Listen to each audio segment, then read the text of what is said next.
Week 3 is in the books. We had some exciting games, quite a few exciting games, Birmingham, St. Louis, and one not so exciting game, but stick around and I bet we talk about them all, Ed. It is desperation time for some of the teams that are hoping to make the playoffs. It's the Bottom Line podcast, and it starts now.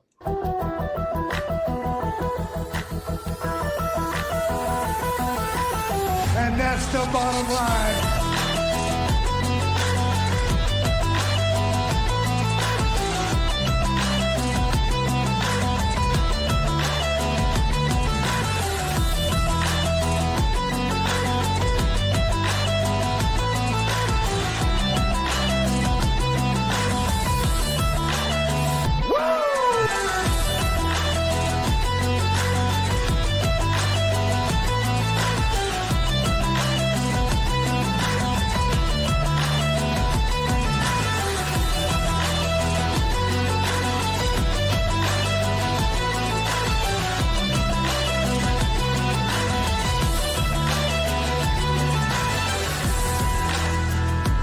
You want a war?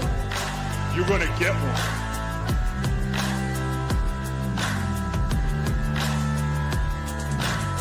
The queen will rise to the top, oh yeah.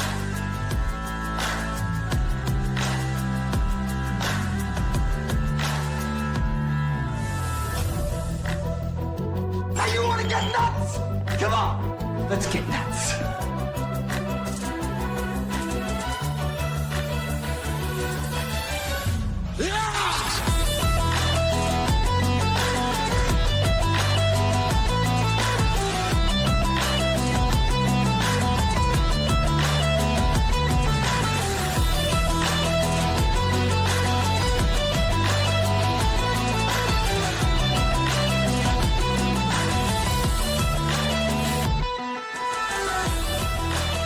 Hard work pays off.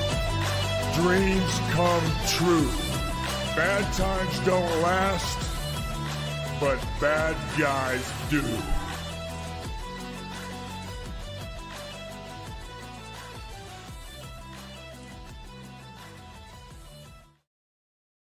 The intro hits, and it's game on after a fun-filled weekend in St. Louis with Ed and company. It was a great time, wasn't it? That's right. We made sure that you went home a happy camper. The St. Louis got the W. That was a big part of it. That was the whole purpose of the trip anyway. So We went over to the buses after the game and got a chance to send off the Battlehawk players and the Birmingham Stallion players. yeah, I mean, that's the thing. I don't know how it is in other stadiums. You've obviously been there, and I have not, other than St. Louis. But, I mean, we got to talk to a lot of the players at length, and a lot of the Birmingham players as well. Came, signed autographs, talked to them. Got to talk to A.J. McCarron. Yes. Got to talk to A.J. Smith. Carroll went by. He wasn't quite as willing to talk, but No, he wasn't. He was cordial. He was there was nothing bad about it. It's just that you could tell he was kind of still frosted over losing. So Yeah, I can appreciate that. Yeah, I can too. But no, the Birmingham Stallions players that came out, they were gracious with a lot of people, and the Battlehawks players were great. And I mean, we talked to Coach Smith for quite a while. Yeah, Coach Smith and I talked to the DC for quite a while too, talking about DC game coming up this weekend. So Yeah, it's kind of nice to get to talk to those guys on the side, and AJ Smith, man, he's a pretty talkative guy. Looks like he's pretty down to earth. He was more than willing to even brought up Brett Favre when it come to Frost, didn't he? Oh yeah, he said I just walked up to him and said called him Brett Favre because Brett Favre's first pass in the NFL ended very similar to Frost's first pass in the UFL.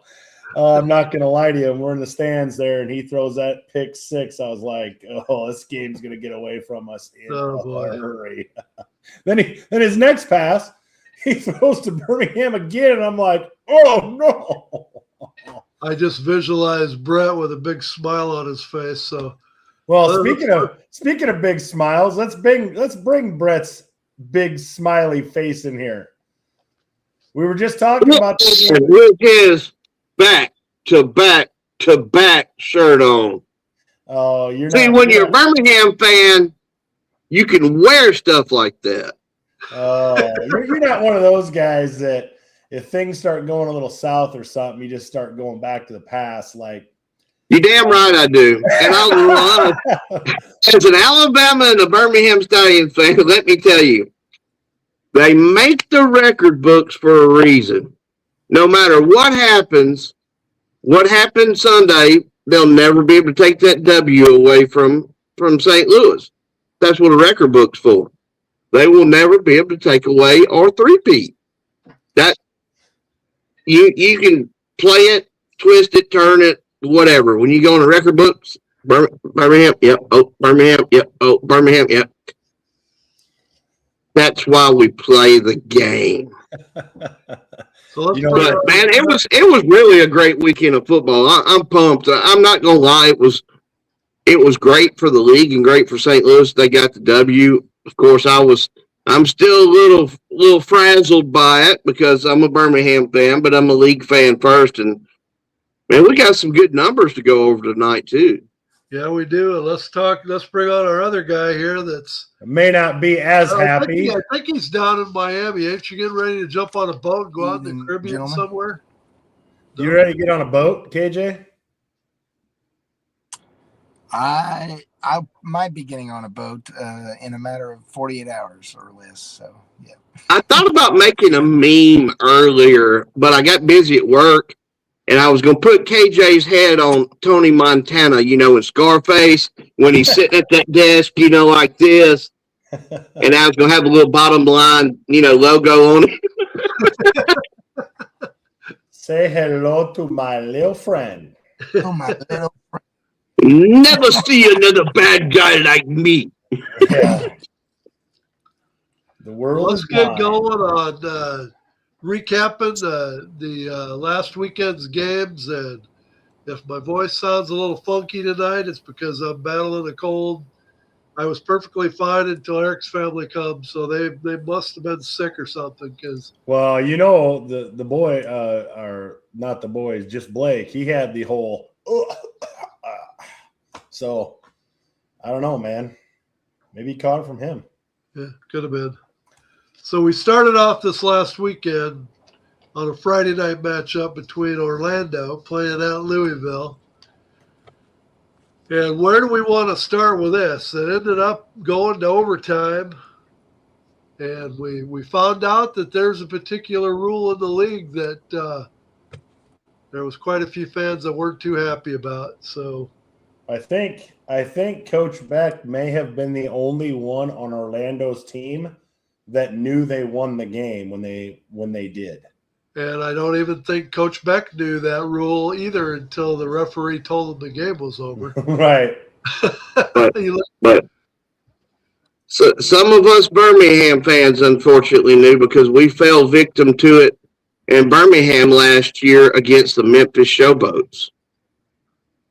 That's how we lost that game. And here's the deal with the way that the shootout is set up.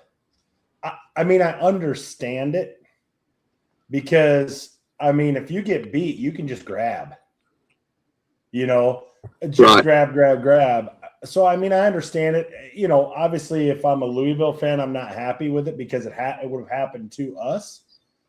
But, just as a general rule, the rules are the rules, and I get it with the shootout process. It isn't like in college where they start at the 25 and they go in. So you got a lot of things that can happen between here, but you're starting right there, and you got 3 chances. And then you go to Sunday. And here's the argument I would make, and I did make this to a guy online. He was kind of crying about it, and I understand the animosity to it. I shouldn't say crying, but I said, listen, Did Louisville have a chance to score before that and would have made this irrelevant because it was sudden death? Yes, they did.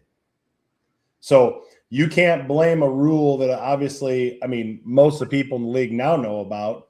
You can't blame that rule. You had your opportunities.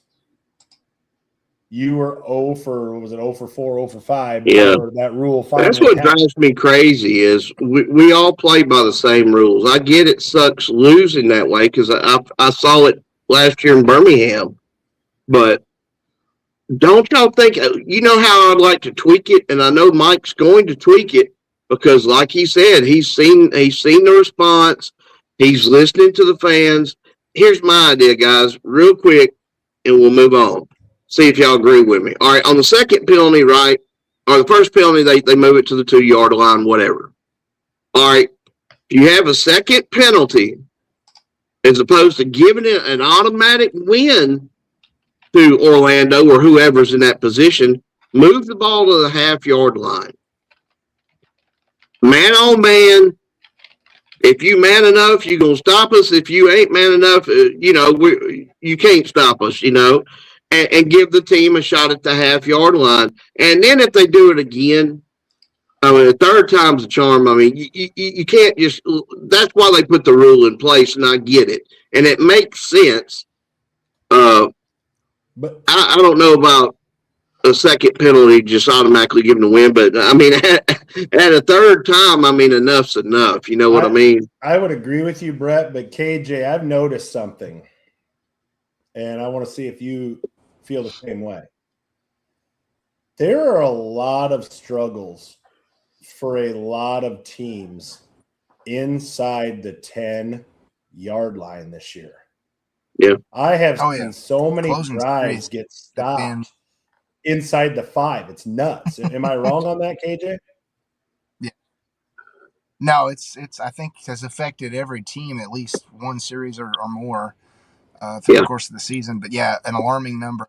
Say over half the league probably you could argue has had trouble closing drives, especially in the red zone. I know I can speak for Houston confidently that that's been one of our biggest struggle points.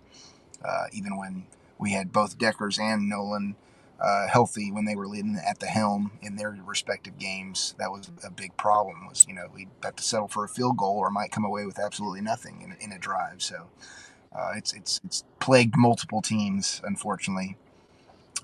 I guess to circle back on the penalty comment thing, the only thing I would add, and I think it's a good plumb line in the long run. I wouldn't change anything this season. Obviously, I saw a very wise comment from someone on X today about how it's bad timing to do it now. Only come from the retrospective, it puts a slight on the season. You change something midway through.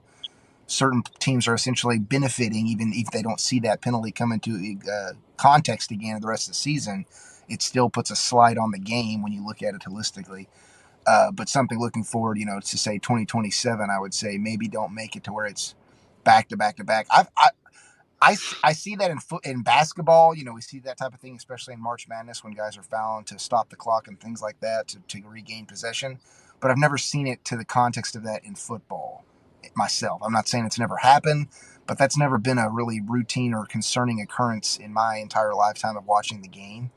So I would say from that standpoint, I don't know if I think the predication needs to be back to back. That was what so many Louisville fans were, up in arms about, as well as I think Storm fans, some after that had occurred at the end of the game because they didn't realize, that the previous series still counted because it was in overtime.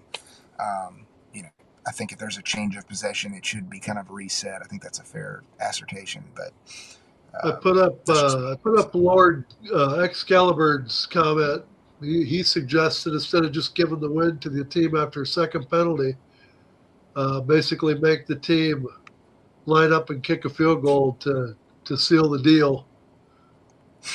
War continues to go on. I mean, excuse me. I could see something like that. The only problem is I think the UFL was trying to come up with a way to have an exciting ending to games that didn't go on and on and on. And I think the more phases or the more steps that you add to the end of a game that's when it starts looking a little gimmicky. Right. So definitely, it's definitely a possibility. But I think that the way Mike Rapoli responded after the game, I have a feeling that rule will be addressed. Welcome, Marty, and Run 68. I know he's a DC fan. I kind of looked into him after last week's show because he was a new one to our comment line. So good to see you all here. John, David, Marty, all those guys. Of course, John. One of my major purposes of the visit to St. Louis this past weekend was to see you. It's very high on my list. Did they hug it out, Ed? They actually sat next to each other. And we talked for quite a while. John and I have a nice understanding. So let me ask you a question then. Now that 3 games are in the books for Orlando, what's your guys' thoughts on Orlando being 3-0? Do you think that they are a legitimate top 2 undefeated team, or do you think there's a little bit of fallacy in their 3-0 record? I think they're at least at this point. I think they are a paper tiger. I mean, here's the deal. To quote, I believe it was Bill Parcells, you are what your record says you are. They are 3-0. Okay. But the reason I believe that they are at this point yet a paper tiger is 1, they haven't beaten anybody. And 2, by anybody, I mean the 2 teams that they've beaten are a combined 0-6. And realistically, I mean, if they, and I don't believe this, if they were to go into Birmingham this week and win, at that point, their teams, I guess I don't know how Louisville and Columbus are going to fare, but if all 3 of those teams, it would be 1-11. I mean, I don't know. What do you guys think? I'm not a big believer in Orlando at this point. I'm not. I mean, I think we all can see Orlando for what they are. They're a solid team. They've got some good pieces. They're well coached, I would say. They're overly conservative. I mean, we've had this discussion, and it won't be the last time we have it. But, I know I turned in my power rankings for this week to you guys. I'm sure you'll show it in a little bit. And you can pretty much read between the lines on what I've got on the power rankings. I want to see more, and I think you guys do too, obviously. Yeah. Before you start putting them in the top 2 and a legitimate title contender, I think we all want to see more. So let's go on to the next game. Houston Gamblers played at the DC Defenders. And I heard quite a bit of squawking after this game about Coach Harris's coaching style, about the fact that he seemed to want to keep the foot on the gas in this game instead of just backing off after they had a more than comfortable lead. And I think I mentioned on the show many times already that when you're talking about the tiebreakers at the end of the season, one of those tiebreakers is point differential. And when you have the chance to really lay one on a team and help your tiebreakers, why in the world would you back off? So, I guess I'm a firm believer in the fact that if you want to stop me, then stop me. I'm not gonna, Right. So. KJ, this is your we'll let you give your take on this game, because the Houston went from the lowest of lows first week to the highest of highs second week, being the 3-time defending spring ball champions, according to Brett. Back back to getting absolutely taken to the woodshed this week. So give us your view on it. Give us your view. I mean, obviously, not having the continuity at quarterback is hurting us. But there was a lot more of, chinks in the armor that could be easily identified if you watched that game or looked back and watched that game.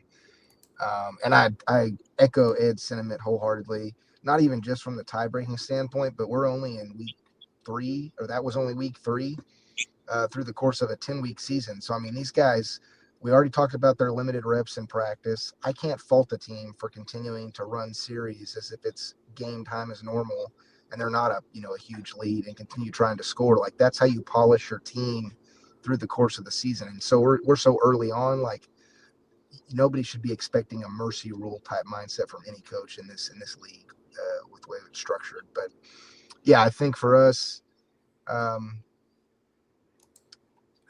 offensively on the line side of things, I think there was some struggling with blocking and protecting Tower or two, however you pronounce his name. But at the same token, I mean, he looked lost for arguably the first half of the entire game when he was out there.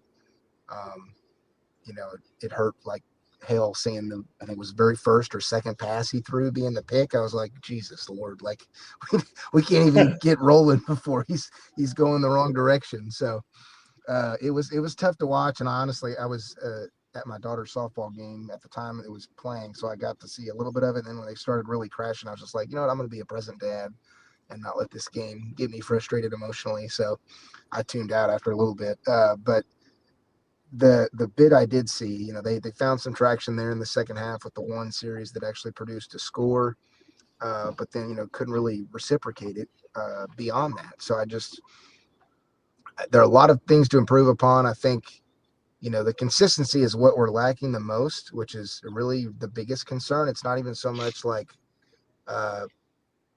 them not winning every game, even though obviously they want to win every week, but it's more so like, to Brett's point, look at a team like Birmingham. While they've had their struggle points, at least I would say holistically, when you look at the team, there's greater consistency in certain positional groups as the team performs. Yeah, they may be weak here one week a little bit, and a week, struggle at another area or something, get exposed by the opposing team they're playing in very specific ways, but it's more minute, I almost feel. And the scoring, margins reflect that too, to a degree, with the losses they've had. So like for us, I think continuity and consistency is the greatest thing we need right now. Not even necessarily to, obviously I want to win every week. Everybody does for their respective teams, but that's the biggest thing Houston needs right now, because it's hard to, no matter whether you're on the road or at home, losing one week, win the next week. Like it just, having the stability in terms of performance is going to improve your team's overall morale and the atmosphere in the locker room. So that's my biggest hope for them. I am glad that we're going back home this week against Louisville tomorrow. So I'm hopeful that will spin things on a positive, and the fact that, the Kings haven't necessarily got a score either. And we've done well at home so far against a team that they got beat by as well. Or not as well, but a team they got beat by that we were able to beat. It makes me optimistic. But I'm not sold on the QB3 we got right now. This guy, he's got to step things up this week, truly be a leader. I did see some improvement even in the DC game, but it was, far too late. So, well, what's got to be scary to the rest of the league is the fact that DC put a game like this together, and Jordan Ta'amu still hasn't put his game, back together like it was at the end of last year. I mean, when they say he's played 3 games and he's got 4 or 5 interceptions already. And so if you look and you see, Jordan Ta'amu's still got to get in the groove yet, that can be pretty scary that they're winning games by 38 points and they're not hitting on all cylinders yet.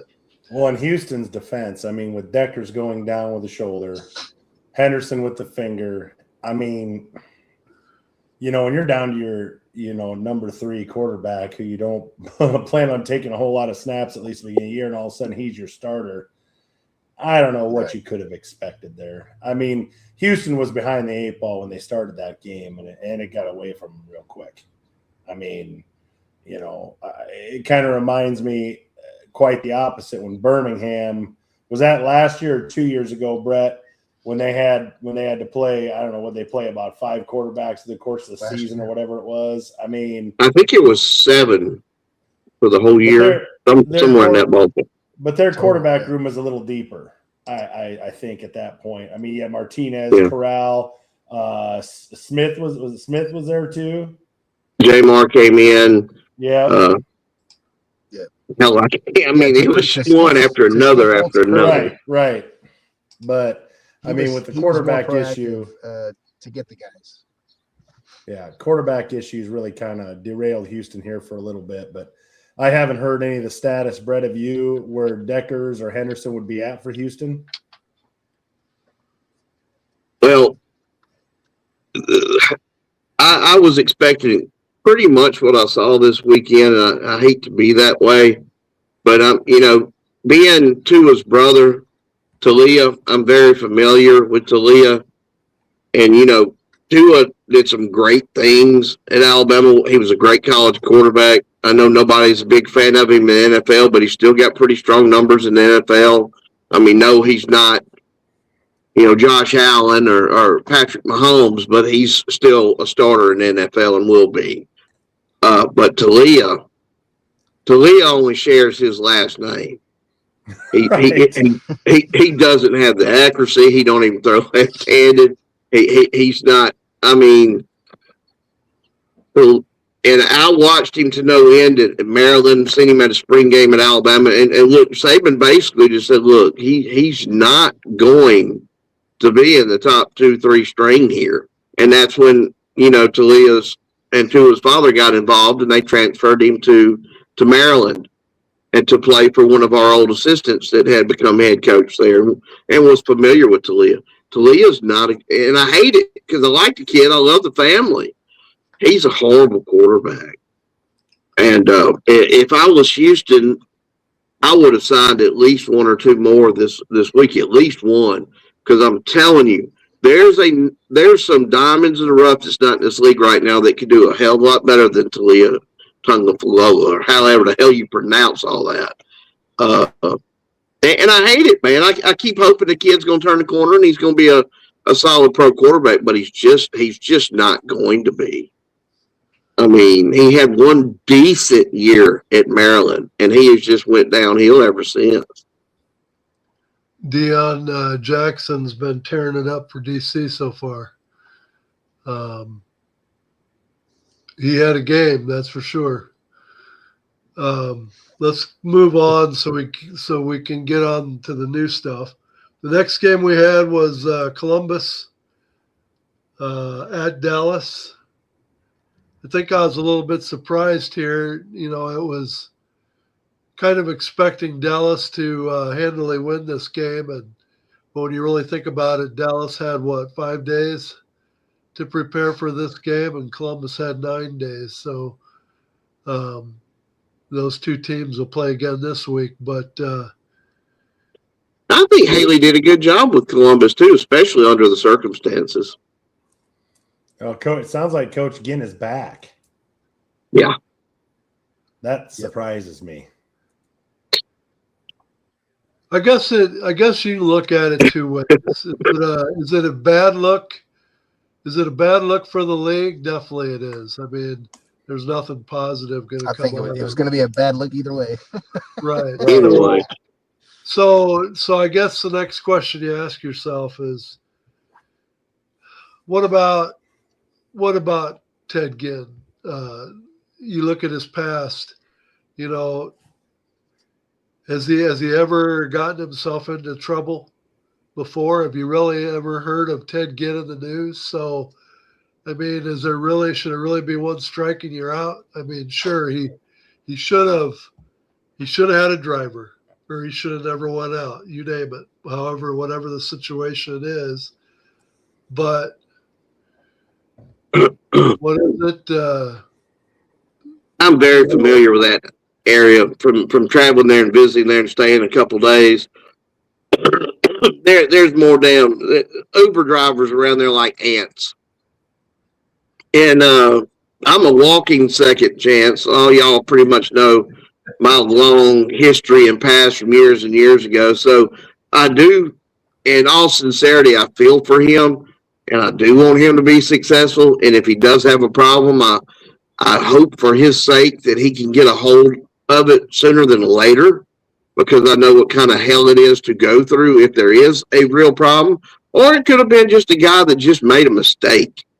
Right. And I don't see kicking anyone to the curb over a mistake. Problem is, I mean, there's people hurt and worse every day in DUI situations. So I get there's usually two passionate sides on either side of this. I just hope he's all right, and I just hope he screwed up, and I hope he can just move on and just make better decisions moving forward. So what is Columbus's – I said this at the beginning of the year, and I'm still going to say this. What is Columbus's problem? I mean, you look at their roster. You look at the guys that are there. Toatawa, Chisholm. I mean, Jalen McClendon's the quarterback. Like, what is their malfunction? They had a real chance to win this game. I mean, Austin Reed looked human this week. He only had 147 yards and 2 touchdowns. Like, this was a very gettable game, yet Columbus just couldn't get it. What is wrong with Columbus where they just can't get over the hump? To me, they look like a bunch of talented individuals that aren't playing together, and they honestly do not know how to win.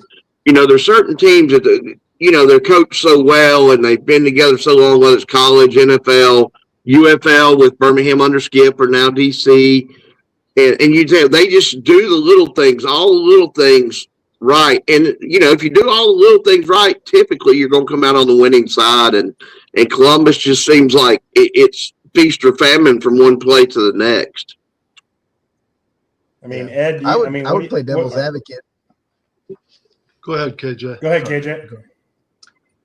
I was going to say I would play devil's advocate to your question, Eric. Say maybe that's not the right thing to be asking, only from the standpoint of they have lost obviously and haven't yet to get a win, but the caveat to it is I think they actually have improved week to week for the most part. I mean, you played what some would argue is the number one team in the league, and you lost to them by less than a possession, a full standard possession point spread. And with your secondary, coach at the helm, no doubt.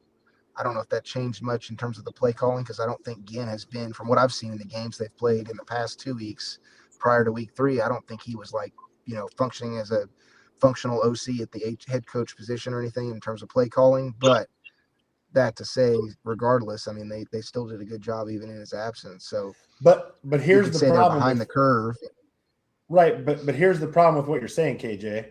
This isn't a 17-game season. No, that's why that was going to be my point, was that they're behind the 8 ball in the sense of their timing, but they're making the marketable improvements. So it's like, I would not say that we're not going to see a win out of them in the next 2 weeks. I think that's very, very feasible, especially with this back-to-back setup. If they play their cards right and can just do better in terms of the film watching, the locker room strategic planning. Well, not turning the ball over. I'm not saying that. Of course, no doubt. And to Brett's point, the fundamentals are the fundamentals. But I mean, a back-to-back series is always prime real estate for an upset win when you didn't get it in the first, of the 2 matchups. So, and they're playing at home, which helps.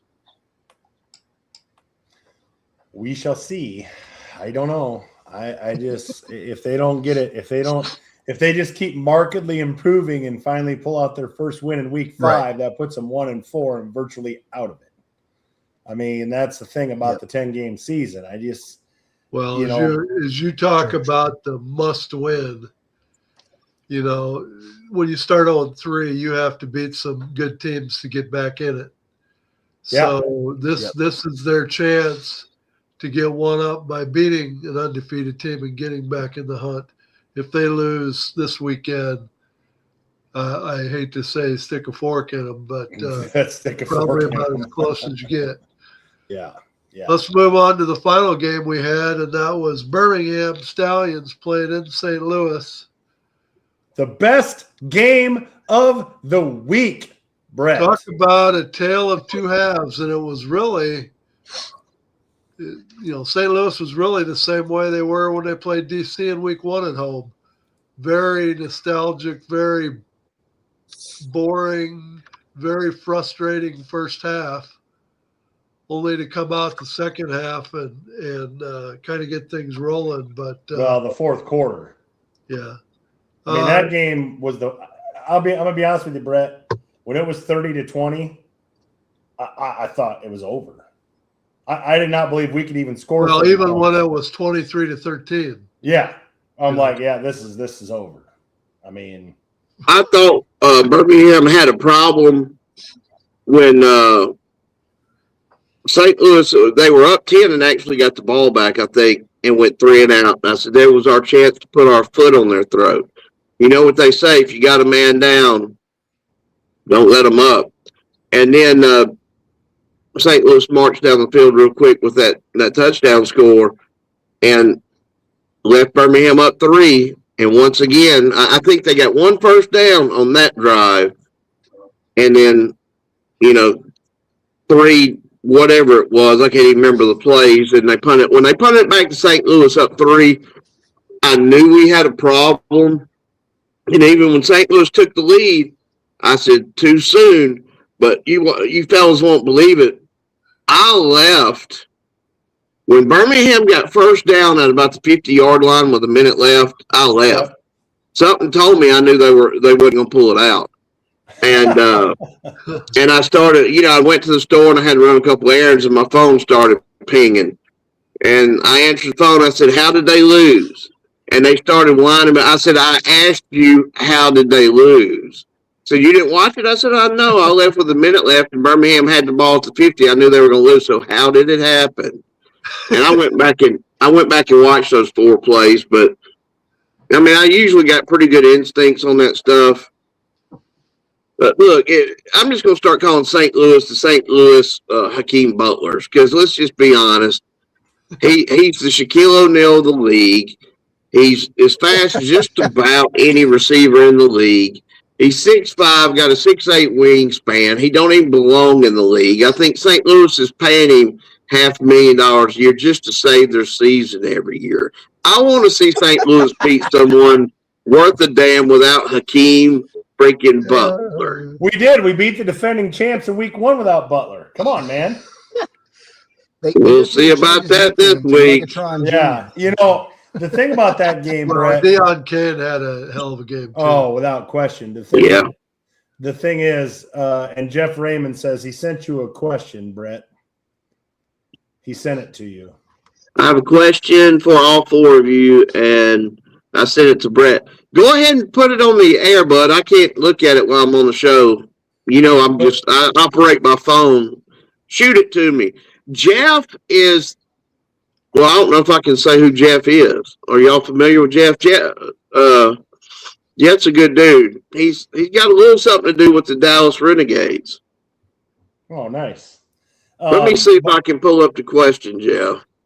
But my question in that game, obviously, Ed and I were there, is, man, it looked like from the start of the game, Birmingham got sloppy with the ball. Corral throws that pick 6 and, and a couple picks early and so on and so forth. But I think each team had 3 turnovers. St. Louis did them a favor on the back end of it. But the end of the halfway through the third quarter and then the fourth quarter, man, both teams looked sharp. It's like they just both hit their strides, and I mean, it was 13-7 at halftime and the final score is 34-30. Well, you talk about the highs and lows. Oh. When they took Silvers out and put Frost in, we're loving it. He throws The a crowd pick. was rolling. He throws a pick six. Then he throws another pick. Could things have gotten any lower if you're a St. Louis Oh, fan? yeah, and you know, we're thinking, oh my God, if you don't have a quarterback, you have nothing. And so and I'm you're laid up at the house with COVID, and my cats are sitting there looking at me. I'm sitting there coughing and hooping and sneezing with COVID, and I'm just sitting there smiling, you know. And the cats are like, they don't know what's going on, but something told me when they could not put the foot on the throat, and they were up 30-20. We punted it back St. Louis. I'm like, this is probably going to end poorly because, you know, it's tough to win on the road, you know, especially in a real road environment like it is, even though the crowd was a little louder than usual in St. Louis. But I think those were two playoff teams, and I know one of the teams are 1-2, but I would still be very surprised if both those teams are not in the playoffs moving forward. That was a good game. Like you said, the second half of that game, it was like a heavyweight fight. It really was. When we got back from the game, Ed and I rewatched it, and he's like, listen, we'll watch the first half only until the pick six of Matt Corral. Then we're going to go to the second half. You know, talking to AJ after the game, it's like you start to understand his value because I'll be honest with you, the fan base in St. Louis, especially those at the game, they were very unhappy with St. Louis's offense, you know, because they sat through the DC game as well, where we really didn't do it, where Battlehawks didn't really do anything on offense. So here we are, you know, Frost comes in and he throws a pick six right off the bat.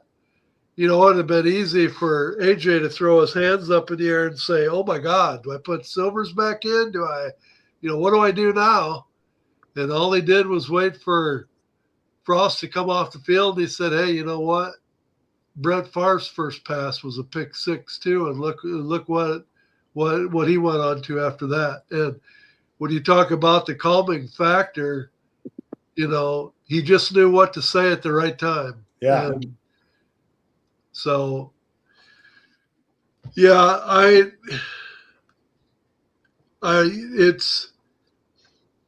wasn't hard, you know, as much as you talk about Akeem Butler being, you know, wondering why he's still in the UFL, not the NFL. You can also say the same watching Birmingham with Deion Kane because I agree. Because Deion Kane is a very talented wide receiver too. So it was like the two big boys out there trying to settle it, you know, as wide receivers. And I mean, here's their stat line. Akeem Butler, 4 receptions, 146 yards and a touchdown. Kane, 3 receptions, 116 yards and a touchdown. I mean, those are some receivers. And the thing of it is, the thing that I could not understand about Birmingham, they got burnt a couple of times when they just went straight man coverage. Butler is all alone, you know, trips right, Butler on the left. And I could see it was just going to be one-on-one coverage, and he just burned them. And that goes back to my thing. That's no surprise. That's what, you know, I don't mind losing, but I've always minded losing to the other team's best player. You've got to force someone else to beat you. And if they do, you shake their hand and you move on.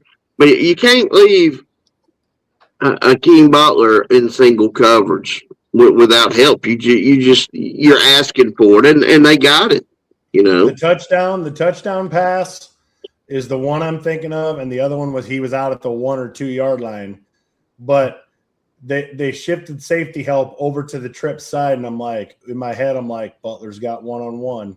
Frost has got to be going this way. So and you know the damn thing of it is on the one that he went out of bounds on there was a miscommunication with the cornerback and the safety. The cornerback passed him off. And the safety was over here. And, I mean, it was a busted coverage on that. I'm like, how do you bust your coverage with Butler? I don't know. I mean, it's like leaving Jerry Rice uncovered. Oh, I didn't see that guy. Oh, yeah, it's like, and he's and it is. You are right, Brett. When he come out afterwards to the buses in the game, I mean, he is a ginormous human.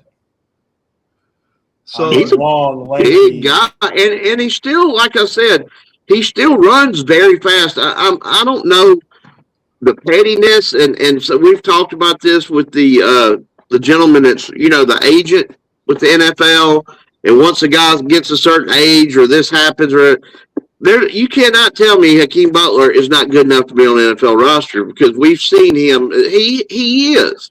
I mean, I'm not saying he's Jerry Rice, but the guy is an NFL receiver. I thought he made it to the final cut with Pittsburgh. I believe it was last year. He made it to the final cut. I thought the Battlehawks were going to actually lose him to the NFL last year, and it didn't happen.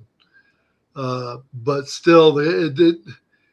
They always say he just looks like an NFL player. Yeah.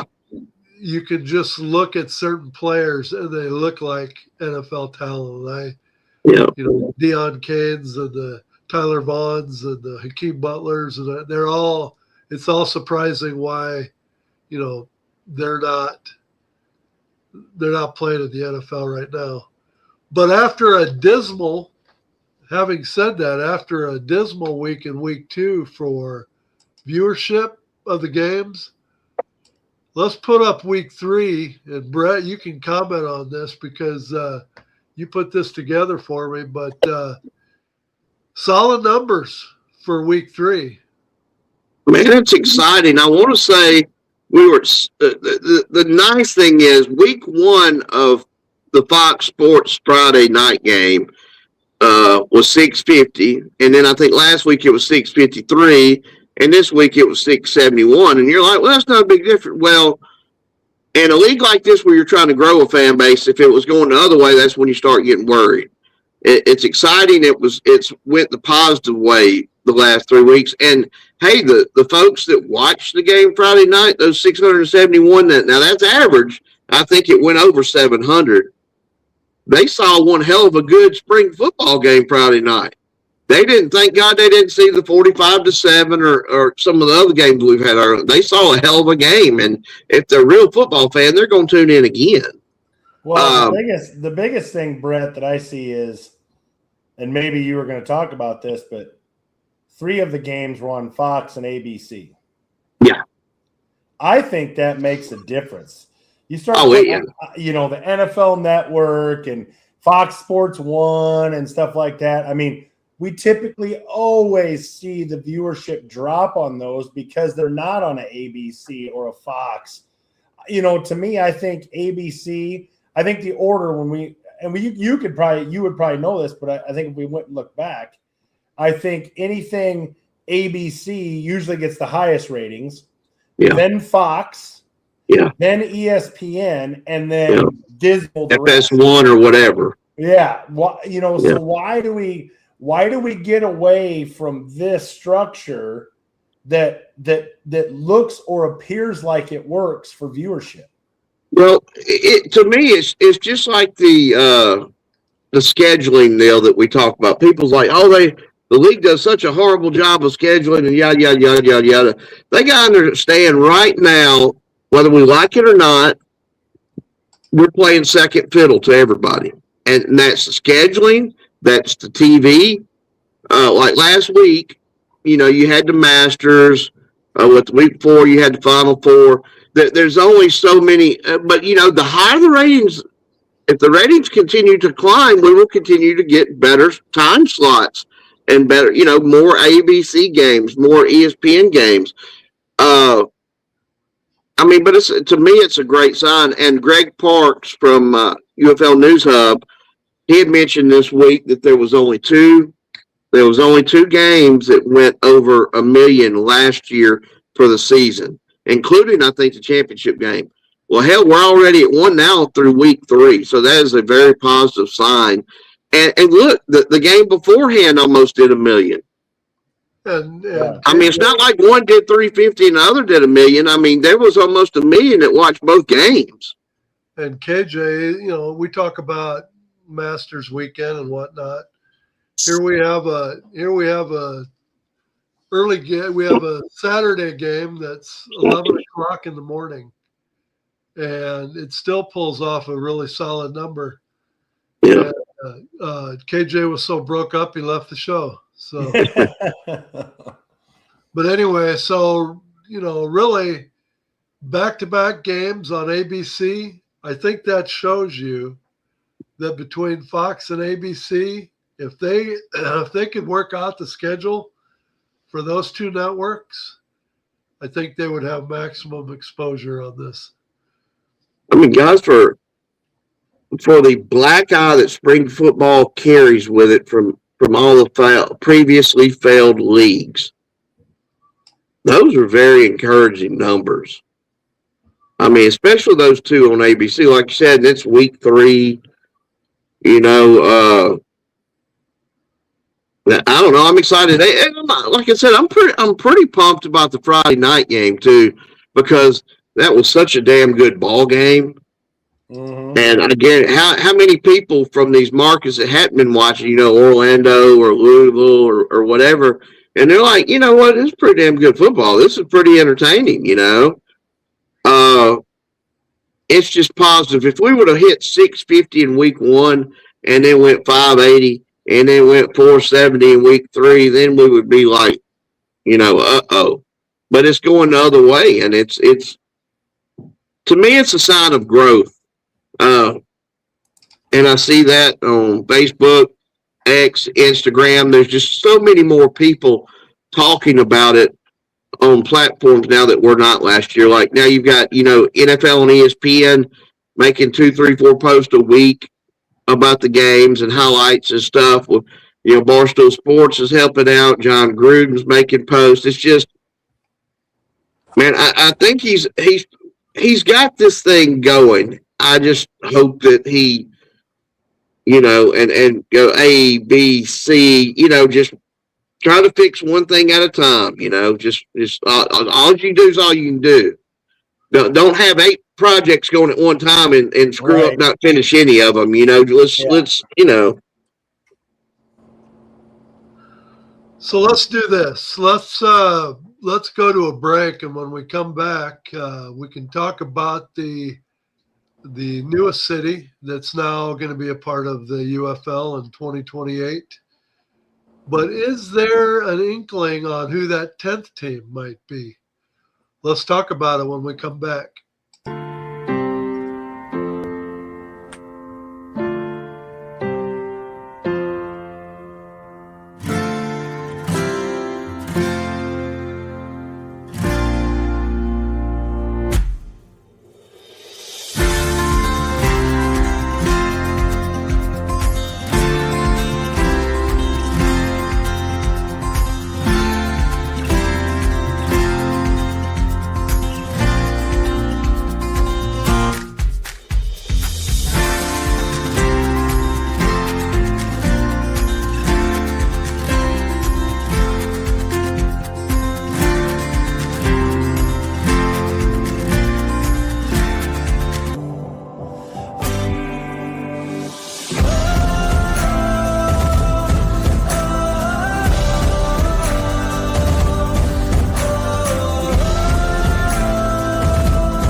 Oh, Wild Sun. Speaking of Wild Sun, Ed, there's the nice jug that contained the newest beer from Wild Sun, correct? Absolutely. Halo? Oh, it was good stuff. And from an IPA guy, it's a lager. That's saying something. Still thick enough. I mean, you know, so... Yeah, by the way, you got to give me my wine bill. You got that figured yet, or? I'm still trying to make the numbers work for me. You would think KJ. Oh, lost KJ again.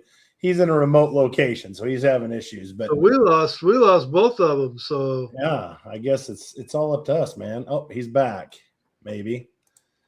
KJ, you having issues or what? It's on mine. So when we first started, I literally could only hear you, Eric, and I couldn't hear Ed. And I think it was because my browser, I don't know if y'all use that feature where sometimes you'll open something in Messenger in our group chat that we have for the podcast. It opened up in the browser that pops up in Messenger. And I guess that somehow glitched the audio to where it was only like bringing forth your audio on the speaker of my phone. And I couldn't hear anything Ed was saying. And then when I realized that's what I was still sitting in, I was like, shit, let me move over to the actual internet browser on my phone. That fixed the problem. Then when I dropped the first time before we went to the commercial, it's because my phone overheated because I forgot I left it plugged in. And this is an old iPhone 12 Plus, so it's not the most modern sucker in the world, but it is what it is. As everyone can see, this is not the normal KJ command center, so we're right. So as we found out last week, we now have a 9th team that will be joining the UFL in 2028. That's Oklahoma City, and Brett's back just in time. Let me see. I can put that up. Oklahoma City is now joining in 2028. That will make 9 teams. They want to get to 10. So who is that 10th team going to be? Is it going to be an older city that already had a team and lost it? Or is it going to be another new market? One of our viewers, Champ, sent me some information last week, and we didn't get to it because we were action-packed for over 2 hours. But here was the information he sent me that could be a possibility for the 10th team. New Orleans has started construction on a new soccer stadium. And guess what? It's supposed to be done 2028. So what do you think, Brett? There's another. Do you think that New Orleans would be a possibility for the 10th team? I was told this week by some folks that have talked to some folks that Michigan is a possibility to come back at 2028. The word I was told was don't know yet. Not sure on when construction is going to be complete. They had an issue up there.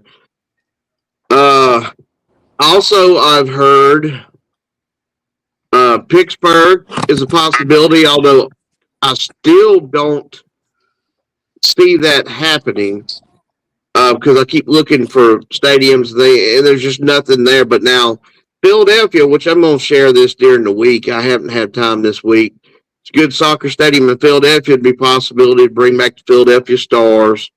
I can't remember. It's already built, from what I understand. But New Orleans in that area was mentioned, and it was even mentioned back when the USFL was fixing to go into year 3. They were this close. They were trying to get the Breakers to a venue down there, and they were kind of in the middle of the discussions. Tulane Field, the new stadium there, was not going to work out, and then the merger talk started between them and the UFL, and the New Orleans idea went away. Also hearing another potential city, which is close to your guys' heart, and I don't know when the construction is supposed to be complete, but Des Moines, Iowa is another city. I think he likes what he sees out of Louisville and Columbus, cities that don't have NFL teams already, that don't have to compete like Dallas with Cowboys fans or Houston with Texas fans. I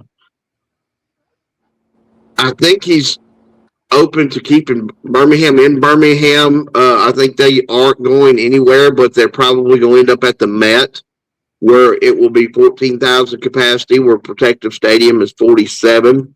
Because, again, Birmingham, doesn't have an NFL team. The NFL team's 3 hours away. But I heard all those different cities here recently. Des Moines, but Louisiana and the New Orleans area is definitely one of them that's in the mix. I would put probably them in Michigan right now as my leader for the 10th team. But don't count out Philadelphia, and I would have to do some more research on Des Moines and when that stadium is set to be complete. I like that Des Moines idea. That or Omaha. I mean, I'm like you guys. I'm real big on Omaha. He did mention, and he even brought it up, that he was not asked about the West Coast. He is open and wanting to get out to the West Coast.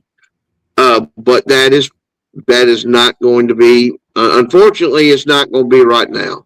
I don't know if that would be the 11th or 12th team or if maybe 13th or 14th. And ain't no sense in getting in. We've already been over the tax laws and everything that goes on out in California. There's some, Oakland, San Diego, Sacramento, those are 3 markets would be fantastic, except for their workman's comp and tax laws are so ridiculous. But West Coast, he is interested in that, but that's going to be on down the road. So, Champ, thanks for sending that to me. It's going to be interesting to see, if they do have something in the works, how long it'll take before we all know who that 10th team is. But let's get to everybody's been waited with great anticipation. Let's get to Brett's Week 4 power rankings. And boom! It's there. It's there. So, Brett, take it away, and we'll let you know if we agree with you when you're done. Look, I've got to the point now where we've seen some football out of these teams. I mean, we've had 3 games, and once again, like we predicted before the season started, Week 3 is usually when the offenses start getting going. 3 over this week. Yeah, we've seen it over and over and over. It's not our first rodeo. All 4 games. But now I'm trying to ignore these records, and I'm just looking at who I think is the best team in the league. And I was this close to going ahead and putting DC up there where I had them before the season started. Still got respect for Dallas considering what they've done the first 3 weeks. I do want to see more after what I saw against Columbus. And again, I understand DC lost to St. Louis in Week 1. I'm very aware of that. I don't need to be told, well, why are they ahead of St. Have you seen their last 2 games? That's all I'm saying. That's all I'm saying. I mean, they are beating the ever-living shit out of teams, okay? They're just plucking it, just So I'm close. I'm close, DC. It's going to be a heck of a ball game this weekend at the home of the Beer Snake when the Battlehawks come a-calling, because now they got Frost. They got a little frosty mug to take with them up there to the Beer Snake. St. Louis has still got that front that we knew they had. A little worried about St. Louis, though. Birmingham had no answer for stopping the run the first 2 weeks. And I was shocked and actually proud that my boys, they did a good job with St. Louis's run game Sunday. You got to admit. Give me St. Louis at 3, and we were talking about this before the power rankings popped up. Orlando's 3-0. Show us something. Now, I understand Birmingham's 1-2. And like the Birmingham fans, oh, they're playing awful. Oh, they're terrible. Oh, they're embarrassing. I don't even want to cut on the TV and watch them. Guys, they've lost 2 games by 6 total points. And we had damn Stevie Wonder's cousin as the field goal kicker. He is no longer on the team. Thank the good Lord. He is gone. Speaking of that, let's pop up your new kicker that was just signed this week. And Brett, you have some background on this guy. Look, this is one of the main things Birmingham needed all along. Look, that family, and I'm sure most of you Stallions fans are aware of this kid. Him and his brother grew up in Alabama. The whole family Alabama fans. Well, Saban, being the new coach that he was, he wanted just the biggest, best, baddest roster. Didn't want no field goal kicker. Wasn't going to spend a scholarship on field goal kicker. So him and his brother went to Auburn and proceeded to both be All-Americans, both be drafted, and both be in the NFL. Now, this one slipped out of favor. He missed a couple short kicks, and he's not in the NFL currently. But he is head and shoulders better than Stevie Wonder that we had last week in the weeks before. That boy couldn't hit water if he fell out of a damn boat. I don't know why it took AJ that long to get rid of him, but I don't know if he kicks. I think he was a righty and didn't realize it. Or he was a lefty and didn't realize it. We would all, at the watch parties, we would do this when it was time for us to kick extra point. We'd literally do this. Like, you're a professional. If you can't make a damn extra point, then you need to go to work like the rest of us and get a jobby job. Not that I'm angry with him. Not that he cost us 2 games already this year, but he's no longer there. You don't sound angry either. So none. No animosity whatsoever. But no, in all seriousness, it's a great kicker for Birmingham. I'm excited. And the boy, like I said, born and raised in Alabama, him and his brother went to Auburn. It's good for the fan base, too, and we're happy to have him. Orlando, you come to Birmingham, and you literally basically take our playoff chances away. You'll get my respect. I'm not saying they're a bad team, because we know they're not. But are they up there with D.C.? You know, are they up there with Dallas? Are they up there with St. Louis now that St. Louis has got them a QB? I do think Birmingham right now is a better team than Houston. But you know what? Houston beat Birmingham. And it was just a couple weeks ago. So Houston gets the nod at 5. Birmingham, you're at 6. Start winning games and quit bitching. Louisville, you might be the best 0-3 team I've ever seen. Those poor kids, I don't know how they lost last Friday night. I mean, we know. But I'm still looking back saying, how did y'all – So, give me Louisville head and shoulders above Columbus. Columbus, you've got a lot of talent, but I think you got about 15 or 20, 30 individuals. And I mean, I don't want to knock the head coach, but we've talked about it. Coaching matters. It matters on the field. It matters in the locker room. It matters off the field. I mean, I hope, because I think Columbus is going to be a good fan base, I hope for their sake they can pull out 2 or 3 games by the end of the year, because I think that fan base is going to be good for them. It's going to be good for the league long term, and I would hate to see them just totally, absolutely fall apart. Now, out of all the teams I'm more concerned about right now on that list is the Houston Gamblers. Because I'm very familiar with Talia, and it looked to me like they had given up by the end of the first quarter. And how do you go from all the heart and effort they put in against Birmingham to literally just throwing in the towel, you know, before halftime? I was really concerned. I'm concerned for Houston moving forward. I really am. It's a gut check week for them this week. What do you think, KJ? Well, on the plus side, I've already heard from the rumor mill that Nolan should be back after this week. Obviously, we've got to get through playing Louisville, and that game is no slouch. Obviously, to your point, as you already stated, you know, this is a must-win week for a lot of teams. I think Houston's right there in the mix of a team that needs another win desperately to kind of tread the water, so to speak.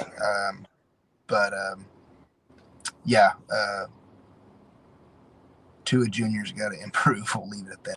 So. Yeah, a little Tua.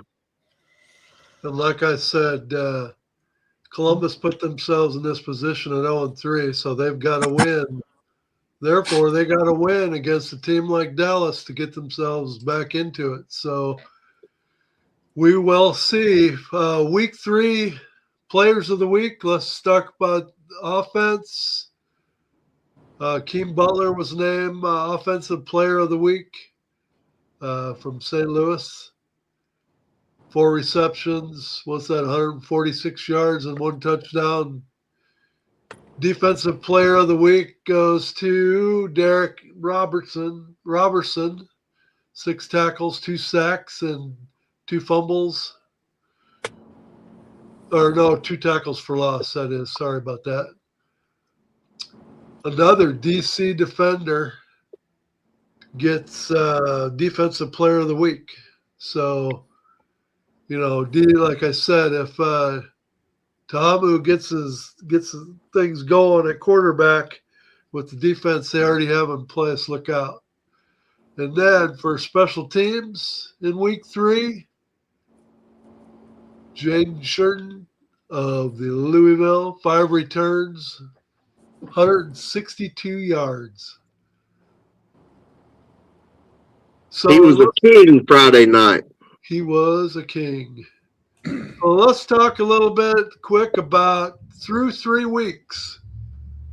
What things are looking like through 3 weeks. Here is the top 5 quarterbacks for passing yards. Did anybody think when the season started that you'd have Austin Reed sitting at number 1, almost 80 yards above the next guy? Sure, that was on my bingo card. I had it predicted. The shocking, I'm going to be honest with you, the shocking name up there, because we have so many new quarterbacks in the league. Right. So that doesn't surprise me that there's new faces up there. But the one that kind of surprised me the most is Matt Corral. Wouldn't you say, Brett? I'm going to be honest with you. His first 3 weeks, and I know it's exactly what I expected out of him. And let me tell you guys, that go back and watch a couple of those throws he made Sunday. Did you see that throw to Kane? Yeah. That? I mean, he couldn't have put it nowhere else. He makes some throws sometimes you're like, holy shit, that's the guy. He's getting it together. And then the next 2 passes he throws, you're like, this is what we've talked about. This is why he's not in the league. He can make a throw that you're just like, there's only, half dozen people that can make that probably in the NFL. And then his next 2 or 3 throws, you're like, this guy couldn't play 6th string on a junior college team. He's just, he's got good mobility. But his throwing motion and his style, when his feet are not set, you just cringe. You're like, uh-oh. If his feet are set and he's got a good clean pocket, but if he's having to throw off that back foot, it's not good. But yeah, he is the definition of feast or famine. I wouldn't doubt if the kid ends up leading the league in passing yards and interceptions. It would not shock me whatsoever. So who's the name up here that we're shocked that we don't see, besides Luis Perez? Jordan Ta'amu. Yeah, Jordan Ta'amu not being up there is kind of, I would say he's the one where you're used to seeing him up there in the top 2. Last year, I think, what was it, Luis Perez, and then Jordan Ta'amu was second in passing total yards. So, I mean, him not being in the top 5 kind of surprises me a little bit, especially with the numbers that Washington has racked up. I mean, I get why Bean and McClendon are in there. They've been behind in most of their games. So you're just going to throw the ball more than you run. Jordan Ta'amu not being up there really does kind of surprise me as far as passing leaders go. So, but like you mentioned earlier, one of you mentioned earlier, That damn sure ain't a good sign for the league when he ain't even throwing the ball well or getting many yards, and DC's just trashing folks right now. Yeah. I mean, if he starts putting it together, what you gonna do? So, Right. so here is the question that Jeff Raymond wanted to pose to everybody.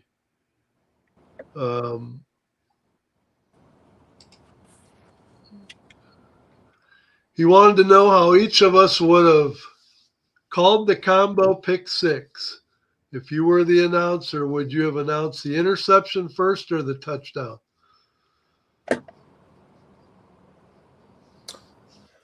Well, I think.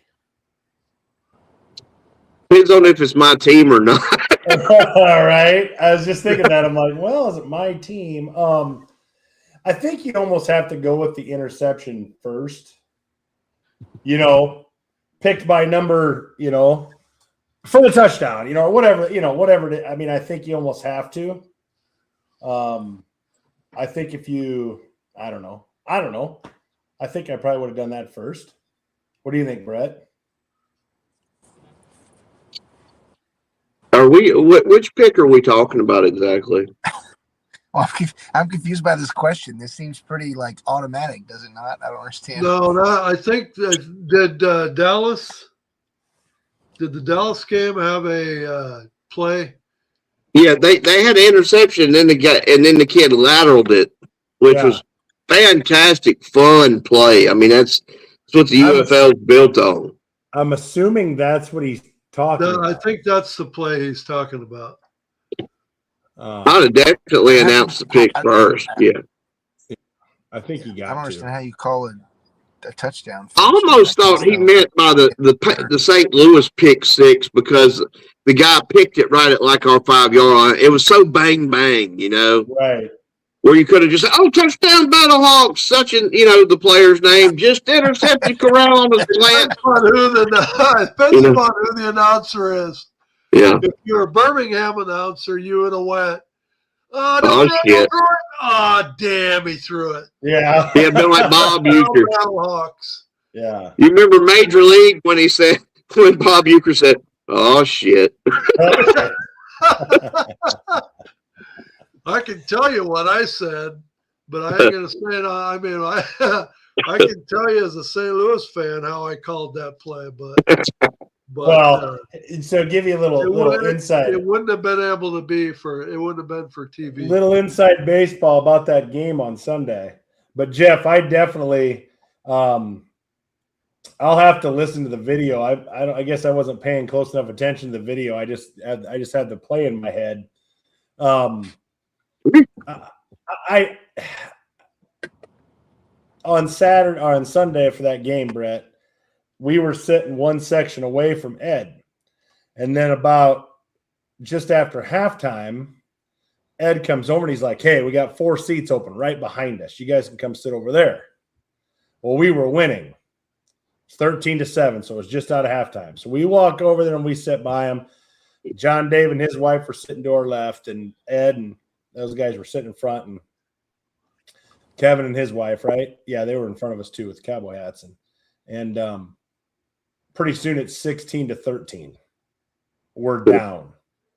And I looked at Ed, I said, "We lose this game. This is your fault because I should be going back to our seats right now." I just hate that. I'm such a jinxer when it comes to that. I'm like, I just jinxed everything by moving out of our seats. But no, Jeff, I think you got to call the interception first, but I will have to listen to it. Now you've piqued my curiosity. I must not have been paying close enough attention to what they were saying when I was watching the game. But I think you got to, intercepted by number 26. I think you have to call the game that way, unless, like I said, unless you're for either team, you're like, "Oh God, touchdown." Matt Corral throws another interception, or depending on your perspective, on the side of the interception. If you do some research on Jeff, Eric, he might announce some of these games for one of these teams. Oh yeah, you did say that. So Let's move on to the quarterbacks or the running backs. Here is the rushing leaders through week 3. And Deion Jackson, DC, is leading the rushing yards. It's not even close, really. No. He's really been a spark for DC, and it's probably a good thing that he's having the success he is having for DC to be able to put points on the board right now. Kind of struggling on offense. But is there anybody else there that sticks out to any of you? And Brett, I'm going to throw this to you real quick. Anthony McFarland, such a dude. Mm-hmm. And, through 3 games, only having 132 yards. That's the name that really surprises me. I'm gonna be honest with you, and I've thought about I hate even the plays I have missed from Birmingham. I've going back and watched them afterwards. I think Anthony is being misused. I've seen us start getting our running game going right, and then you pull your running back out, you give him a blow, right? Mm-hmm. And when we hand it to another guy, not knocking other running backs we have, I can already notice, hey, if Anthony had the ball in his hands, he would have made this much more yardage. I think he's that much better than anyone else we've got. It was a good pick by AJ. And I know Anthony's had some injury issues in the past, but we drafted him for him to help us win games. And I really think we need to try to get him the ball more because his yards per carry are good. He's the problem. I can't tell you one time that one of our other running backs had the ball where I did not think Anthony would have made a lot more yardage on that particular play. And every time I watch him, and especially on Sunday, when he gets the ball in his hands, I hold my breath because he's the one running back that you would say to yourself, yeah, he was in the NFL. Yeah. He's got the speed. He's got the maneuver. I guess I wish he would get the ball. NFL written on him, but I think injury problems has been his downfall. Yeah, and he's not a big cat, but he's good. And I'd love to see him get the ball 3 or 4 more times a game on rushes, and I would like a couple design throws to him out of the backfield because you isolate him on these linebackers, good luck. There's not many linebackers in this league that can get to him and take him down. When they're out there on an island like that. But I thought from the very first game, Ed, that Birmingham wasn't giving him the ball enough. And I look at these numbers, and for 3 games deep into the season, the numbers are kind of mediocre. Yeah. Listen, rushing has always been. Think about it last year. Aside from a few games, right, where a running back goes off, has a big run and then tacks on another 50, 60 yards and 12, 13 carries. The rushing numbers have never been big. Right. They just haven't. Well, but because we can all agree, what's the toughest, and even John Gruden's mentioned this religiously, the toughest spots to fill in pro football are your offensive line spots. Right. NFL don't have enough of them. So if the NFL don't have enough good quality, tough bruiser offensive linemen, you think the UFL does, You think the CFL does? These guys are not running through the holes that Alabama was making during Nick Saban or when Nebraska was making under Osborne back in the day. They're having to create a lot of yards after contact in this league. So let's move on to the receivers. A lot of star-studded talent in this group. Yeah.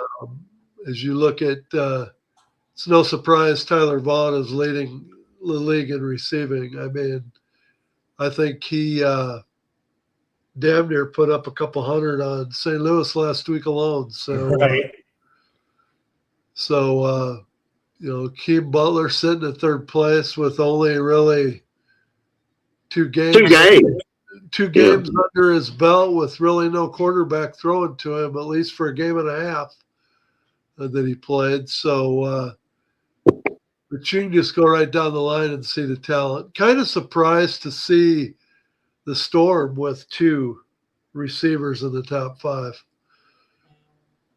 Those 2 guys, it looks like whenever they decide to throw the ball, I mean, the completion percentage for the Orlando quarterback, the guys are open, but Becht is just going ground and pound to you. I mean, and play action. That's just what he does. But Plummer's been a very good quarterback, Yeah, Chris Rowland was I think Coach Beck's first draft pick, wasn't it? I think you're right. I think he wanted him pretty bad. So yeah. Obviously he made the right choice, but you would think 2 wide receivers in the top 5 so far in receiving, you would think that you would see more of an aerial offense going on in Orlando, and it just doesn't seem that way to me. But my question to you, Ed, is this, and it goes back to what we said before. Louisville and Columbus are not in last place because they have tremendous defenses. Okay. Let's see what it looks like against Birmingham's defense this week. And then is it St. Louis the next week? I believe so, yes. So let's see what these next couple. You know what? If Orlando comes out in these next couple weeks and is 5-0, then we all better be believers in Orlando. Yeah. Yeah. Okay. But if after these next 2 weeks are sitting in 3-2, guess what? They are who we thought they were. I mean, I don't know. I'm not a big believer in Orlando right now. The stats just to me don't look. But you do think, in all seriousness, let's all answer this question that I'm coming up with right now. Ed, do you think Orlando, right now, you got to answer, is Orlando going to be a playoff team this year at the end of the year, yes or no?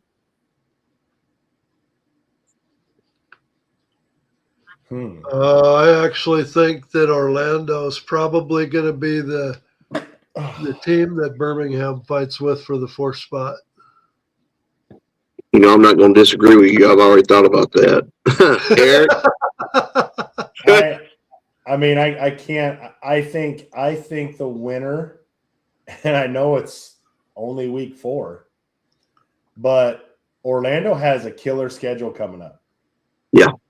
And I think, if Birmingham can get this game against Orlando, I think it'll go a long way to Birmingham going to the playoffs and Orlando not. Now, if it goes the other way and Orlando wins, I think pending some complete fall off the map type of thing, I think you're looking at our 4 playoff teams in Dallas, DC, St. Louis, and Orlando, or Dallas, DC, St. Louis, and Birmingham.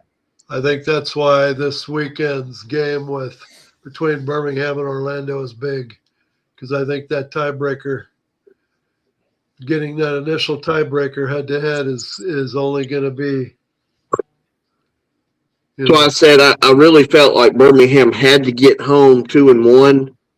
1-2 would have been not good, which it is, but 0-3 would have been a death knell, because even if Birmingham can get back to square at 2-2 and beat Orlando this week, their remaining home schedule is DC, Dallas, Columbus, and Houston. 2 of those are winnable. The other 2 is going to be tough. So Birmingham can't really, you say must win, they really can't afford to lose Saturday. Yeah, if they lose on Saturday, I mean, if they go 2-2 in those games you just mentioned, you're That's staring 5 5 losses. If they go 1-3 and lose those 2 games, that's 5 losses. You get 2 games I below don't think 500. 5-5 will get you the playoffs. I think you're going to need to be 6-4. Right. Two games below 500 on a 10-game schedule is bad enough. You go 3 games below, like Columbus and Louisville are now. That's really tough. Mhm. Yeah. Let's go on the defensive side here. Let's take a look at tackles through 3 weeks. And I always said the teams that have the players that lead the league in tackling are probably the defenses that have been on the field a lot. Yeah. I was thinking the same thing. Because it's the truth. I mean, Yeah. if your offense can't hold on to the ball and you're losing the time of possession and your defense is out there too much, well, that just leads to having the top tacklers. And so you got 2 aviators, 2 kings, and a stallion as your top tackler so far. And you guys got to admit, I was right about Birmingham's biggest weakness, other than our kicker, is our defensive front. Now they got a little pressure on St. Louis Sunday, but those were 2 of those 3 sacks were off blitzes. No. And the other one that Silvers got sacked on, I think he ran right into the guy. He got flushed by an edge and ran into the tackle, but Birmingham's weakness is that defensive front. And Perrin Winfrey didn't hear his name called much Sunday either. That's what worries me about Birmingham, Brett, against the DCs and the Dallases is they cannot put pressure on those quarterbacks. They're in trouble. Oh, boy. They're in trouble. Yeah. So let's go on to sacks.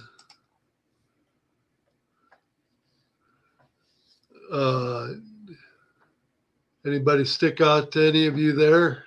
Yeah. You know how DC's so good, but look, one of their best players has been with them for 3 years. He's right next to DC guy with the Gamblers. He's been by far the Gamblers' best player all season on either side of the ball. He's been almost unblockable. And you will say, thank God he ain't back with DC again this year. Right. I mean, and Ron Stone for Columbus he's a dude too. Yeah, he is. If I would have seen 3 sacks, 3.5 sacks being in the top 5, Peter had 2 sacks in week 1, I would have thought, well, he's definitely far and away going to be leading the sack race. But it's obvious that teams have made a concerted effort to double team him and chip him. And so, but this week, Travis Feeney turned into a one-man wrecking crew in that 4th quarter. When Peter was getting a lot of attention on his side, Feeney was doing work on the other side. So that was good to see. And that's what they needed. So then INTs, interceptions. Dallas Renegades. So you can definitely say Dallas is popping on all cylinders right now. They got the offense going. They got the defense going. Got a decent pass rush, too, even though they don't have any big names out there. Maybe for the rest of the league, maybe they're peaking too early. Well, maybe DC's peaking too early, because I'm going to tell you what. Shit. I mean, no disrespect again to St. Louis, because St. Louis is a good team. I've said that before the season started. We're going to say it every week to the end of the year. I'm still surprised that DC looks so mortal, especially offensively against St. Louis. But you're not going to run it a whole lot on St. Louis. You're going to have to throw the ball downfield, and like Corral did. But that one thing about Chandler with your DC, he was smart. He got as many Birmingham defenders on that roster as possible. You've got 4 ex-Birmingham Stallions that are on St. Louis's roster, and most of them made big plays Sunday. Mm-hmm. They did. Did Davis have 1 or 2 roughing the passers? Well, he had two big penalties. One was a dumb one that I. And one was literally just a bad Yeah, luck. the one was Yeah. clear. Yeah. On the replay, when we're sitting in the stadium, I'm like, oh, naturally, it was number 96. But when we went back and watched, I'm like, that one's not Yeah. on him. But he also had a big sack, and he also had a big tackle for loss in that game too on a running play. Yes. Here's the deal. He's tough. If you can just make him follow the rules, he's tough. Like, he is a dude, but man, some of the decision making is just Maybe we gotta have Chad give him a call. Since he's an Nebraska Cornhusker, maybe he can get through to the guy. Figure it out, man. Come on. Oh, too many big penalties. So, do we want to get right into our picks, or do we want to talk a little bit about attendance? What do you think?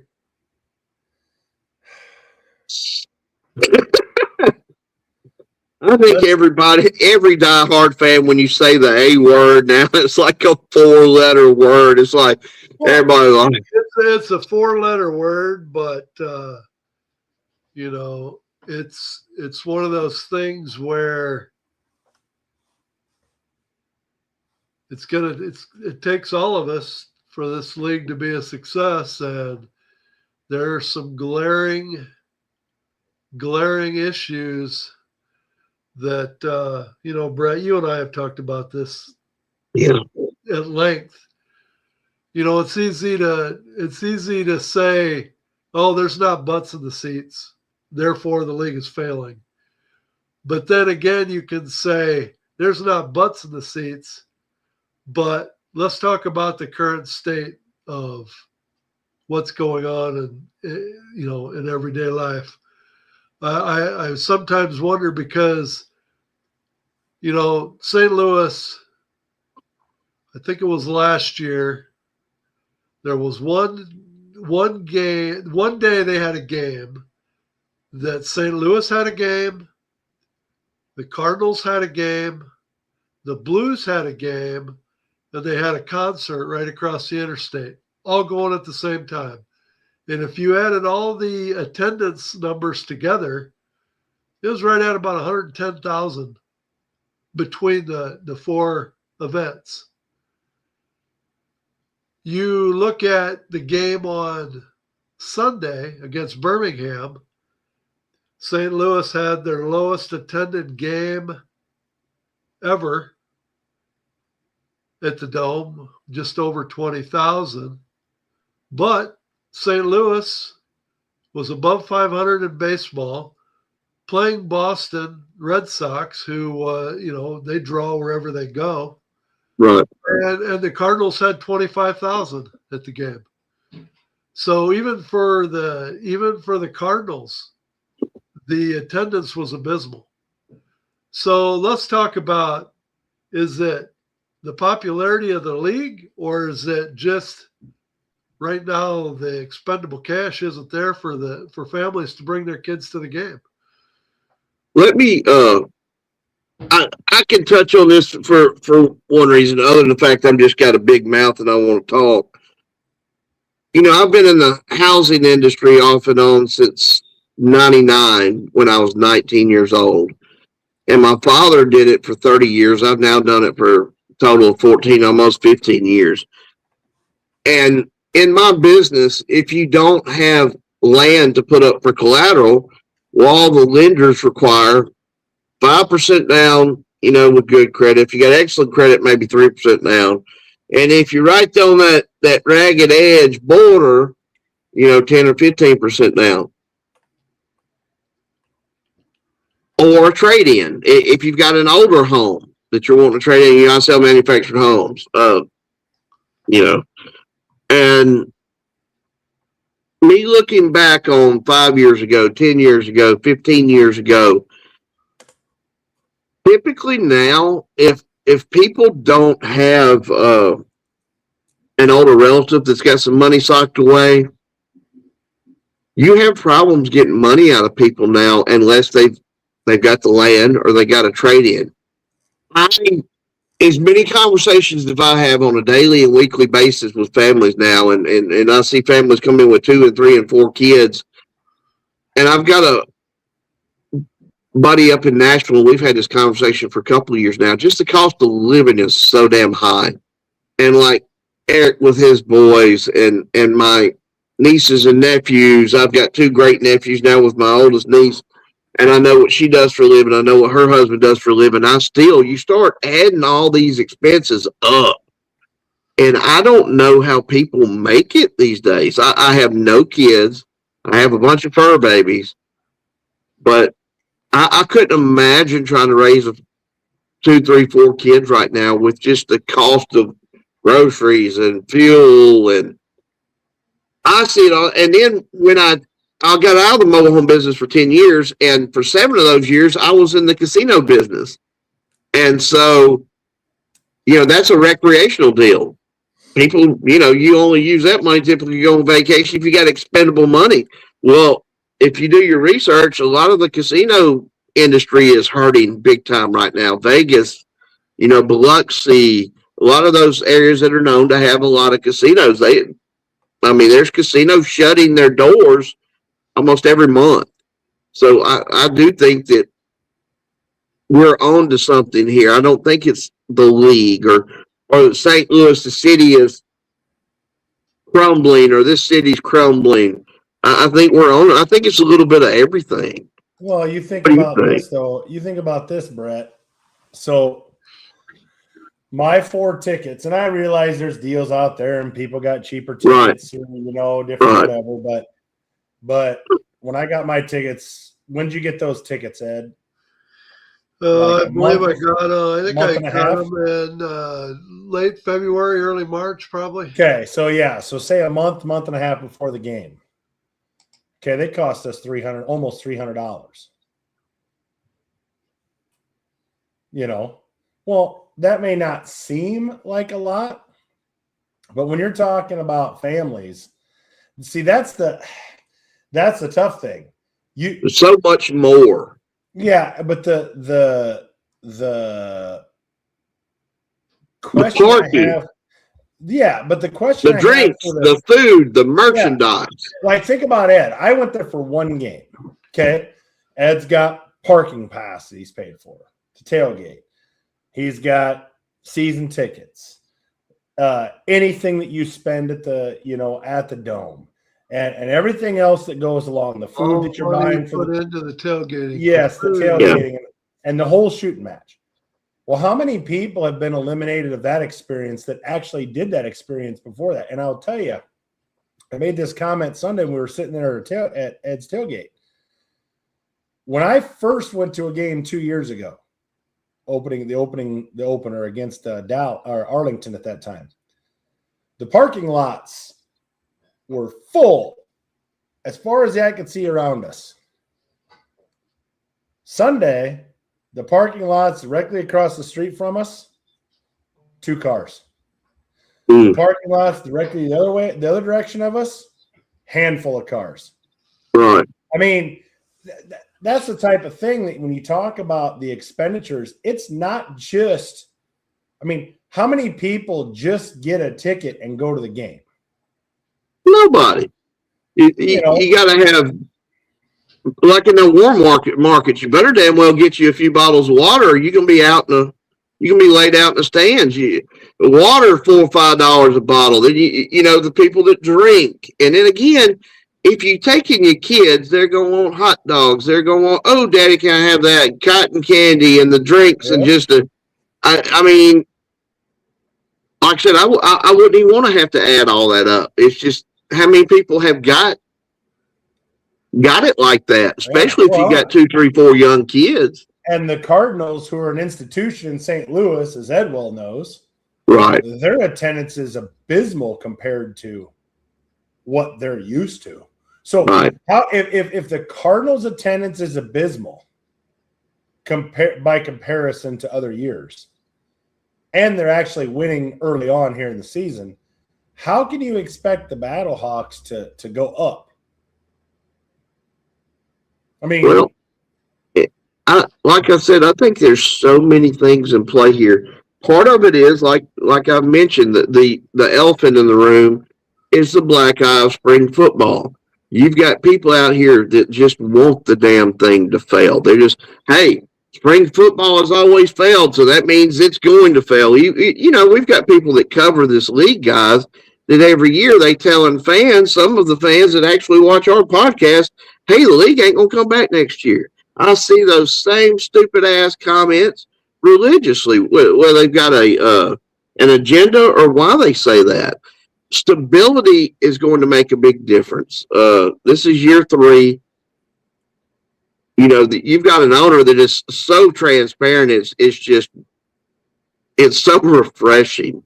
But the thing that I guess I look at, and maybe it's different, Ed, you've been to a couple other places, but St. Louis is not, at least the initial cost, it's not family friendly.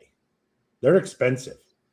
So if the UFL is looking for, you know, that family asset, yeah, is it cheaper than an NFL game? Yes. Oh yeah.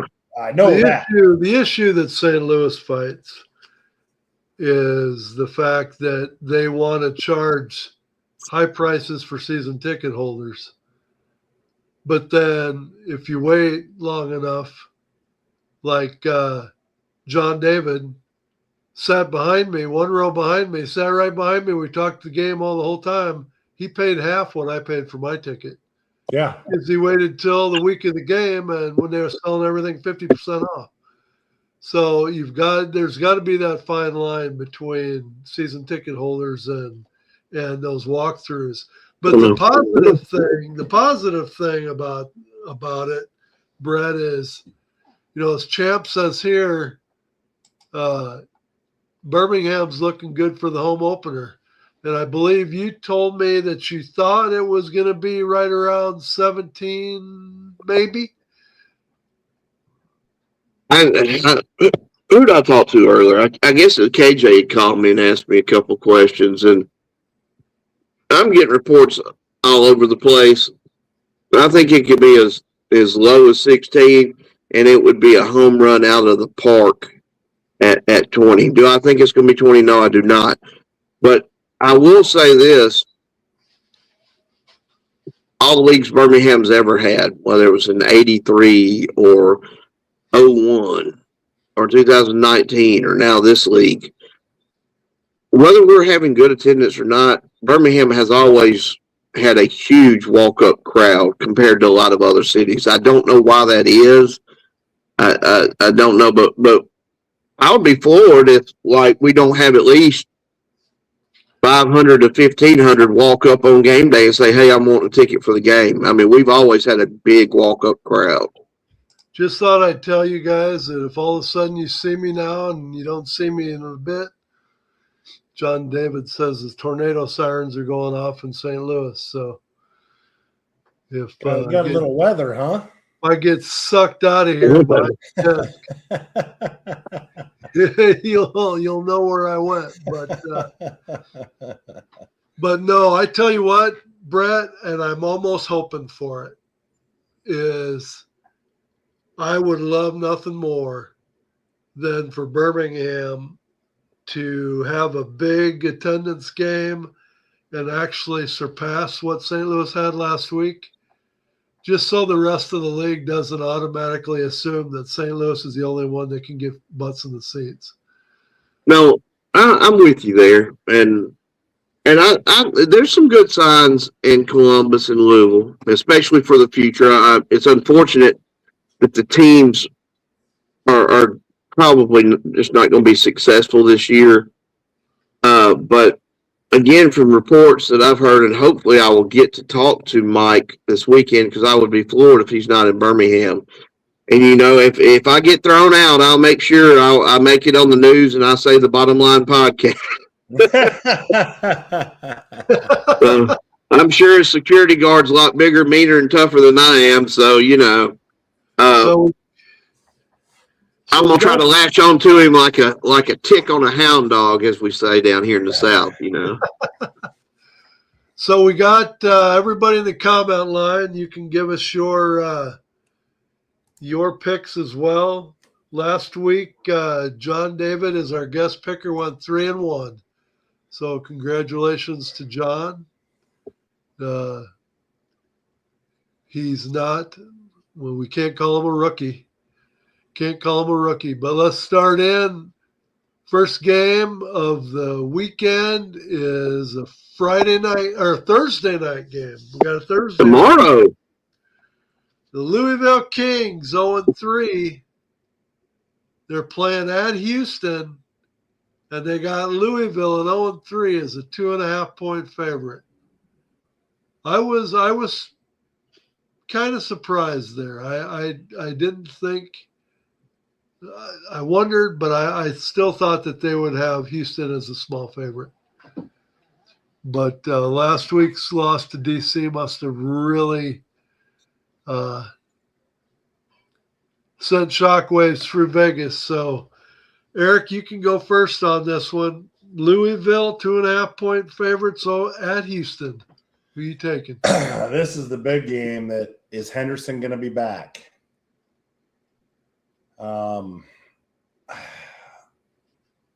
heard there's a chance, but I'm not going to take that chance. I am actually going to take Louisville. I think they have. I think they're a better team than 0-3. I think Coach Redmond gets. I think they get their first win this week. But if Redmond all of a sudden, or if Henderson all of a sudden plays this week, I might regret my Louisville pick. But I'm going to take the Kings. And KJ, should I do a drum roll? I bet you can guess who he took. He took Houston. I already know. Guaranteed. KJ is going with Houston. So, Brett, who are you taking? I got the Kings in this one by double digits. Robert, I'm kind of like Mike. I'll root for all the home teams, but Louisville needs to get a win. It's going to be their first ever franchise win tomorrow night. They win by 10. I was hesitating when I figured for sure Houston would be favored. I thought it was a shoe-in. I was taking Louisville on this, and then I saw what the line was. But 2.5 points, I mean, that's a field goal covers that. So I too believe that Louisville is going to finally get off the schneid. They always say that the hardest win is your first one. And they can't afford to let this go on too much longer. That we don't want to see another Memphis situation. So No. I will take Louisville, and I will give the 2.5 points. Robert's got Houston, John David's got Louisville, and Marty has Houston. Wow, 4-3. So the next game is a Friday night game. So we got a Thursday night prime time. The only bad thing about the Thursday night game, it's on the NFL Network. Yeah, it'll be about 150,000 tops. So, but Friday night, we got the primetime game on Fox again. We got the Dallas Renegades playing back-to-back games. They beat Columbus at home this last weekend. Now they have to go to Columbus for a Friday night primetime game on Fox. 3-0 versus 0-3. Do you think what'd you say, Eric? Austin Reed was held to 147 through the air. 147 yards. So the question becomes, does Dallas make the adjustments and pull away in this game, or does a short turnaround favor Columbus in getting over the hump and getting their first win of the year? Dallas, I'm still going to give the points up. I just don't see Columbus getting off the schneid this week. I see them 0-4. I don't have enough confidence in Dallas, even though I love their roster. They've got some players. Hell, I wish that were on the Battlehawks, but they just can't seem to get it together. So I'm still going to eat the points and take Dallas. Dallas is kind of the opposite of Birmingham, aren't they? Dallas hadn't had a road game this year. No, they've been at home. Give me Columbus plus 5.5. And I agree with you, Brett. I think that, as Eric has alluded to all season long, Columbus just has too much talent on that team to they're just not an 0 for team. I think that this is going to be a home primetime game that you're finally going to see them break through. Dallas is due for a hiccup. They're not. I don't think there's a team in the UFL that's going to go undefeated. So I can see Dallas losing this game. And KJ is going with Columbus. So Eric is out on a limb. Eric's the only one taking Dallas in this one. Oh, I guarantee you Marty's taking Dallas. John Marty David Dallas. Dallas, Marty Dallas, Robert Dallas. I'm with you, boys. Need this game to make one up. Marty's like me. His second favorite team's the Renegades. Next game, we've got the revenge match of week 1. St. Louis, 2-1, heads out to DC, who's also 2-1. DC is 4.5-point favorites. I was kind of surprised at the over-under at 43.5, but this is a Saturday game at 11:30. You got to love DC, man. They're always good for the early games.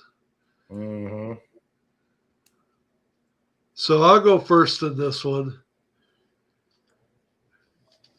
I'd have been all over DC on this one, but I had a few conversations at the bus last weekend after the game, and I had the opportunity to talk to some people that are in the thick of it, and they really got me with their confidence that they had heading to DC, and so I'm gonna stay on the train, and I'm going with St. Louis, and I will take the 4.5 points. Brett? You know, I'm kind of surprised that the line is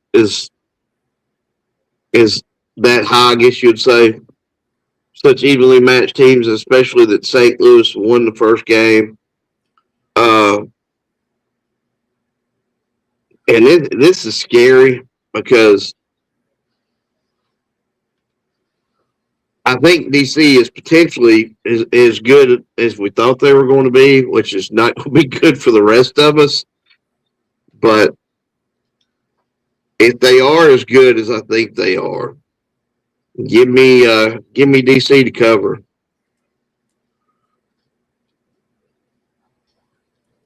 Eric? Oh, I've gone back and forth as I've looked at this game. I think it's going to be a close game, but DC scares me as well as they're playing. This is not week 1. So I'm just going to reverse gank it, and I'm going to take DC and hope to God I lose. Who's KJ got? KJ's got DC as well. Oh, you're out on a limb. So I'm out on a limb. What's the viewers got? Robert's got St. Louis. Marty's got DC. And Champ's got DC. Champ also had Dallas. John David's behind, so I don't know where he's at. Both teams got a good field goal kicker. So it wouldn't surprise me to see this game go a field goal either way. And if that's the way the game ends up, I'll be a happy man. John David's got St. Louis. Pretty split. So the final game of the weekend, Saturday at 3 o'clock on Fox. 3-0 Orlando goes to 1-2 Birmingham, where an undefeated team is an underdog. This got me. Birmingham Stallions are 2.5-point favorites at home at 1-2, playing the 3-0 Orlando Storm. KJ took Birmingham. Who wants to go next? Who you got, Brett? Well, we know by my records in the past, I've been wrong before. And, I saw what was going to happen in Birmingham last year with Michigan coming to town. And the crazy thing is, this is such an important game. This is almost our season in Birmingham, but I really expect Birmingham to just wipe the field with their ass. I really do. I don't know why I feel that way, but I felt that way all week. So I'm gonna go with it. Give me Birmingham. I'm eating the points all day long, and I'm taking Birmingham. This is a must-win game for Birmingham season. I know everybody loves the must-wins that I throw out, but this is a must-win. Birmingham needs to win this. Give me the AJ and the Stallions at home for the first time this year. And as a St. Louis fan, I got to see the relationship between AJ and Coach Beck. And I can honestly tell you how the things went down last year in St. Louis. I guarantee you when the schedule come out this year, AJ circled this game right off the bat. In fact, in one of the pressers that he had leading into week one, he made the comment that they had to play their first 3 games on the road, but that they had to be ready so that when they got home in week 4, they were ready to kick Orlando's ass. So I know that this game is personal for AJ. And of course, when they talk to AJ, they interview AJ this week, he's going to try and play it off as just another game, because in a lot of ways I see AJ's temperament as a head coach trying to mirror kind of Nick Saban, which, he can't go wrong with that. But this is the week.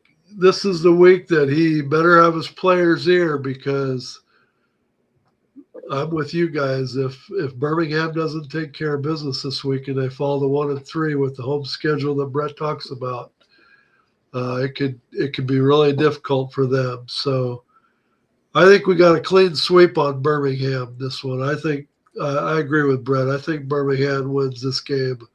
I don't know if it's going to be as handily as Brett says, but I think Birmingham wins this game by 2 scores.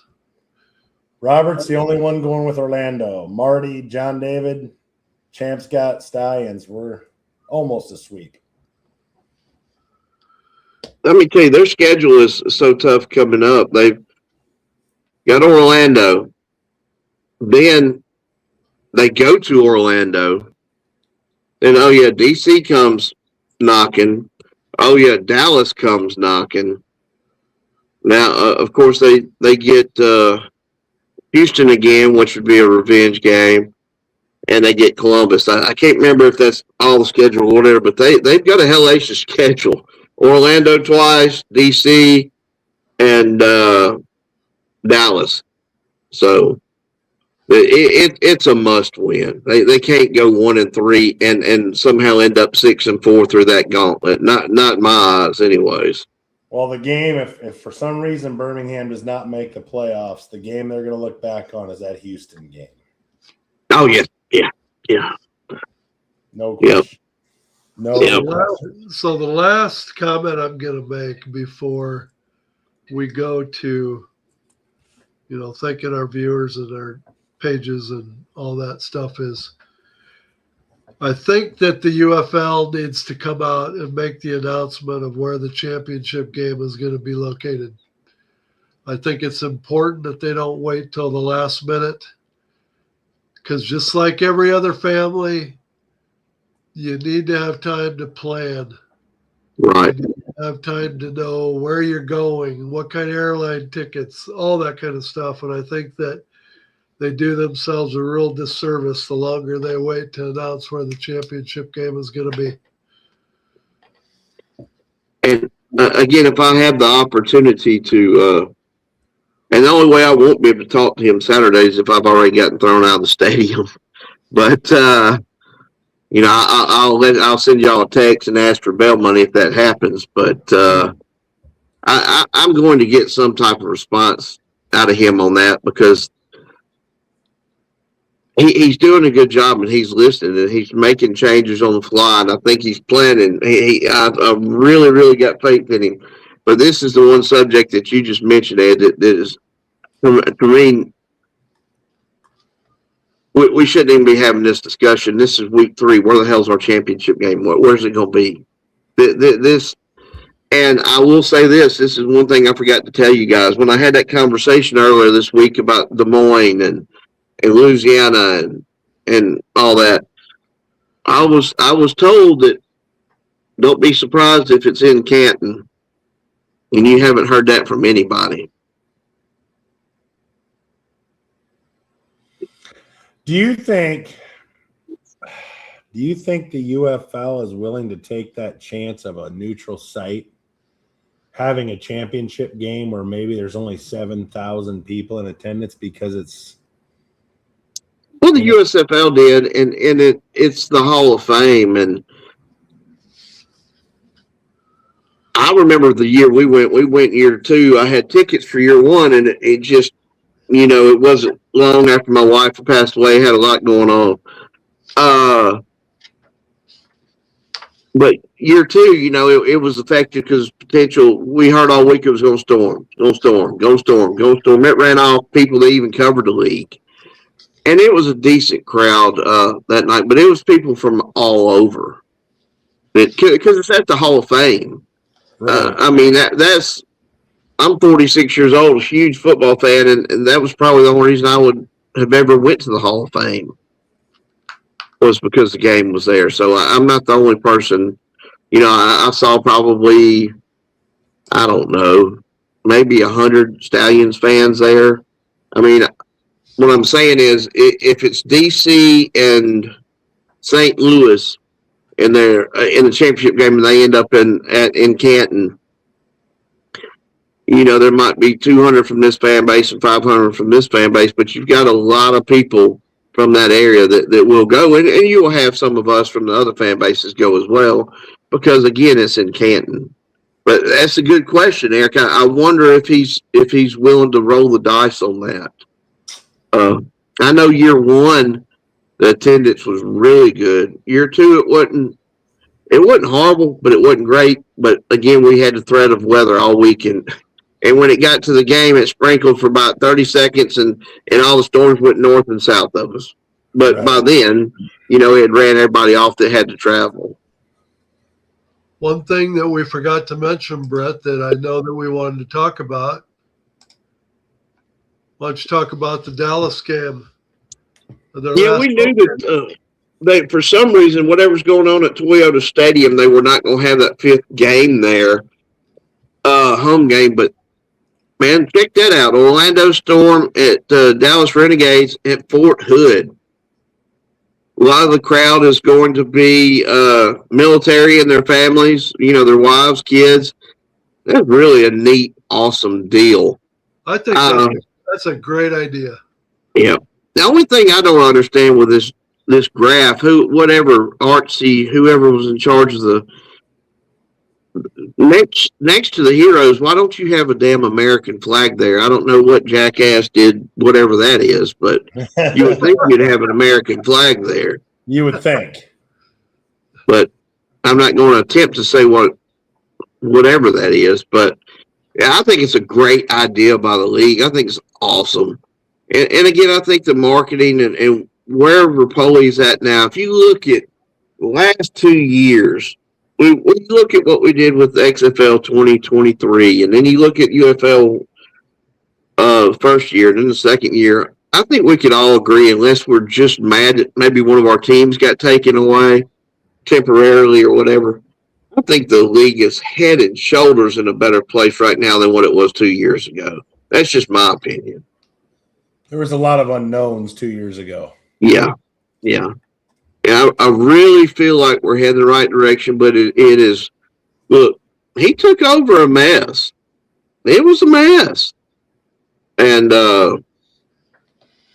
he even said the people that he talked to this weekend that I had a conversation with, he's working his ass off, and literally verbatim he said, "I'm trying to get everything handled," but he said, the fans just want this right now. They want this right now. He said they're just so impatient. I just want them to know I am working my. And the guy that had a conversation with him said the man looked tired. I mean, like him or not like him, I think Mike is pretty much a man of his word. He's going to put in a lot of effort. I mean, he's self-made. I got all the faith in the world in him. I just hope he, like I said, just crawl before we run. You can only plug one hole at a time, so to speak. All right. You only have so many fingers to do it. Yep. Well, we appreciate all you viewers that keep coming back week after week. If you like what you see, give us a like, give us a follow.